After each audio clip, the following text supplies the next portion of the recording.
Good morning, I'm Maurice Barrett, and this is the first in Life in Lockdown from Barrett Ministries. I'm hoping you'll tune in every day. I'm going to be here, or Joanna will be here and will give you a challenge or an encouragement. You know, even in the trials, we've so much to thank God for. God promised Noah that wherever the earth stood, there'd be seed time, harvest, winter, summer, day and night. And it's a wonderful promise that you're going to wake up in the morning, that men are not going to destroy the planet with atomic bombs. They may do much damage, but it's reserved by fire. So we've got that promise. I'm enjoying the springtime. I'm seeing the buds on my trees and I'm seeing my tulips come up. It's a wonderful time. You know, Christians should not be negative in anything. You know, we've got God, we've got family, we've got friends. And if you haven't got friends, if you haven't got health, if you haven't got anything, you've got God. You know, my wife has a saying, God can't be everything to you until it's all you've got. We sing a chorus in our fellowships when we come together. Only you, talking about God, only you can fill my deepest longings. Only you can breathe in me new life. Only you can fill my heart with laughter. Only you can answer my heart's cry. We've got God. Come on, saints. Let's not be miserable. Let's rejoice that we're in these last days. I see this coronavirus lockdown as a trial run and a test for us.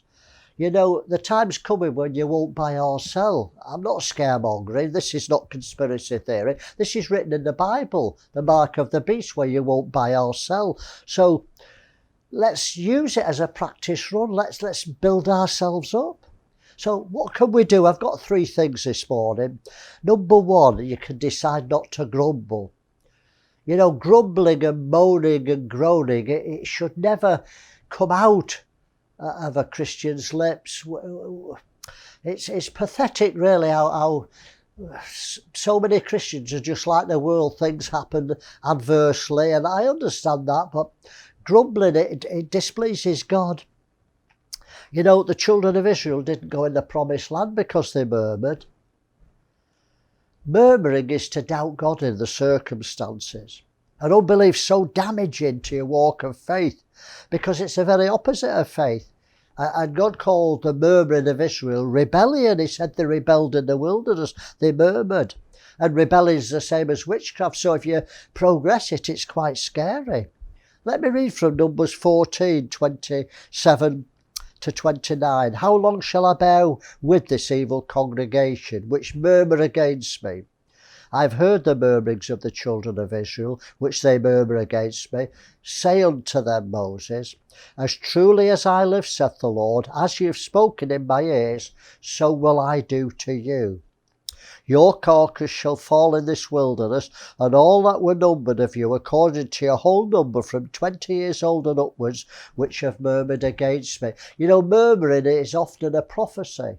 Oh, I wonder if this will happen to me. I wonder if that will happen to me. Well, God said to Israel, what you've said will happen. So be careful when you murmur. You may be prophesying and God may bring it to pass.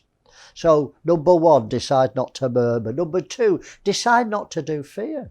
Jody and I decided years ago we don't do fear. I don't care what's going to happen. If I'm going to be beheaded tomorrow, why should I fear today? I've got eternal life. It's an entrance to heaven. Decide not to do fear. It's impossible to please God if you fear. If you want to please God, you can't have fear.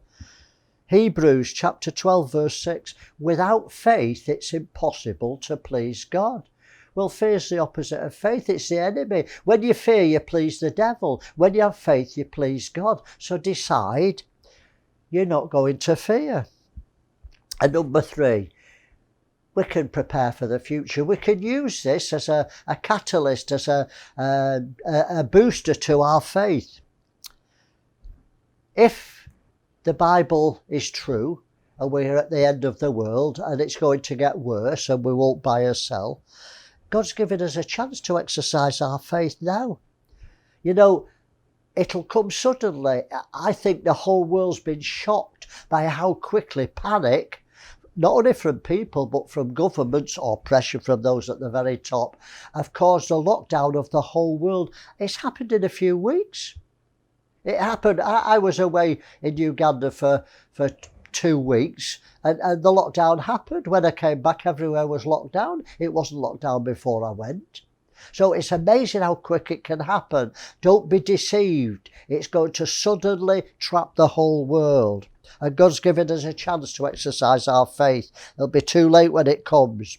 So ask yourself a few questions. Can I live without my TV and my films? Can I live without my phone? Can I live without a holiday? Can I live without a doctor? Can I live without a job? Could I live without my freedom? What if you were put in prison? See, Jesus said, unless you're willing to forsake houses, land, wife, children, friends, and even your own life, you can't be a disciple. So, it's not enough to believe. The devils do that. We've got to have faith. We've got to be men and women of faith. So let me encourage you. Don't miss this opportunity in the lockdown to exercise your faith as never before. Start to trust God for things that you never could. It'll be too late when it happens. So there's my encouragement for today. I hope I've challenged you, encouraged you, exhorted you. Have a wonderful week, and I'll see you tomorrow for another vlog. God bless you.